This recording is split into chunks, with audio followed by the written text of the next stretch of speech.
అందరికీ నమస్కారం. Welcome to our channel. మన ఏపీలో ఉన్న రైతన్నులకు ఏపీ సీఎం చంద్రబాబు గారు నిన్నటి రోజున మనకు 5 ఫైళ్ల పైన అయితే సంతకం చేయడం జరిగింది. అంటే దాదాపు 5 పథకాలకు సంబంధించి ఆయన 5 సంతకాలు అయితే చేశారు. ఇక ఈరోజు మరిన్ని పథకాలపైన అయితే ఫోకస్ పెట్టే అవకాశం అయితే ఉందన్నమాట. ఇక నిన్నటి రోజున నిన్న సాయంత్రం 4:44 ఆయన అధికారాన్ని అయితే చేపట్టడం జరిగింది. ఇక అధికారంలోకి వచ్చిన వెంటనే కీలకమైనటువంటి 5 ఫైళ్లపైన అయితే ఆయన సంతకాలు చేశారు. ఇక ఈరోజు కూడా మనకు రైతులకు సంబంధించి రైతు భరోసా, పీఎం కిసాన్ పథకాలకు సంబంధించిన నిధుల విడుదలకైతే గ్రీన్ సిగ్నల్ అయితే ఇవ్వబోతున్నారు. ఈ నేపథ్యంలోనే రైతులందరికీ కూడా రైతు భరోసా, పీఎం కిసాన్ కింద డబ్బులు అయితే జమ కాబోతున్నాయి. ఆ వివరాలన్నీ కూడా మీకు అందరికీ కూడా నేను తెలియజేస్తాను. దయచేసి ఈ వీడియో చూస్తున్న ప్రతి ఒక్కరు కూడా ముందుగా వీడియోను లైక్ చేయండి, తెలిసిన బంధువులకు, స్నేహితులకు వీడియోను షేర్ చేయండి. ఇలాంటి మరెన్నో వీడియోల కోసం ఇప్పుడే మన ఛానల్ను సబ్స్క్రైబ్ చేసుకుని పక్కనే వచ్చే గంట పైన నొక్కి మళ్ళీ వచ్చే ఆలనే గంట పైన కూడా నొక్కండి.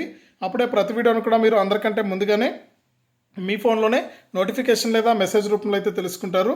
దయచేసి ప్రతి ఒక్కరు కూడా వీడియోను లైక్ చేసి, షేర్ చేసి, సబ్స్క్రైబ్ చేసుకోండి.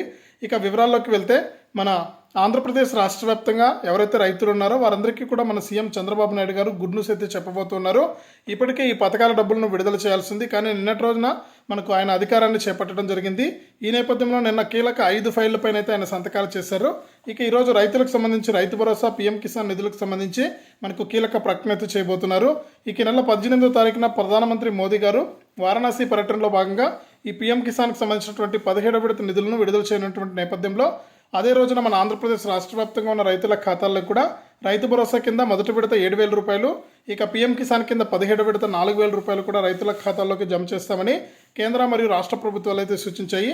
ఇక మన సీఎం చంద్రబాబు నాయుడు గారు కూడా ఈ పథకం పైన అయితే, ఎందుకంటే రైతులకు పెట్టుబడి సాయాన్ని అందించాలి, ఇప్పుడు వానలు అయితే పడుతూ ఉన్నాయి కాబట్టి, వానాకాలం సీజన్ మొదలైంది కాబట్టి మనకు ఈ డబ్బులను అయితే రైతుల ఖాతాల్లోకి అయితే జమ చేయడం జరుగుతుంది. ఇది ప్రస్తుతానికి రాష్ట్ర వ్యాప్తంగా ఉన్న రైతులకు సంబంధించి వచ్చిన అప్డేటు.